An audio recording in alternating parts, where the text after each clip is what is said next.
நீங்கள் one day சிஎம்மாக இருக்கீங்க, ஓகேவா?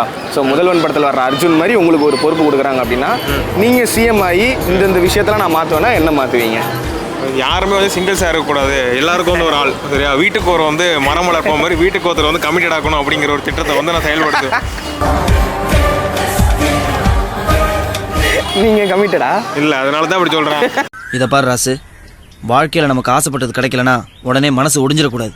ஸோ இப்போ நீங்கள் சிஎம் ஆகி இந்த ஒரு விஷயத்தை நான் மாற்றினா இன்னும் பயங்கரமாக இருக்கும் சமுதாயம் அப்படின்னா எதை சொல்லுவீங்க?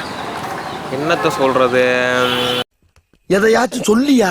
கேஸ்ட்டை வந்து ஒழிக்க ட்ரை பண்ணுவேன். அப்படியா? ஆமாம். Super super. ஓகேவா? இன்னும் அது இருக்குன்னு நம்புறீங்களா? இல்லை இன்னும் இருக்கு. இப்போ கூட வந்து பார்த்தீங்கன்னா கபடி விளையாடினா அப்படிங்கிறத ஒரு பையனோட கையை வெட்டியிருக்கானுங்க. இப்போ ஒரு மாதம் நடந்த சம்பவம். நீங்கெல்லாம் இந்தியாவின் எதிர்கால தூண்கள். நம்ம இது சென்னைக்குள்ளே ஏதாவது ஒரு விஷயத்தை மாற்றணும்னா? சென்னைக்குள்ளே ஒரு விஷயத்தை மாற்றணும்னா என்னத்த அது?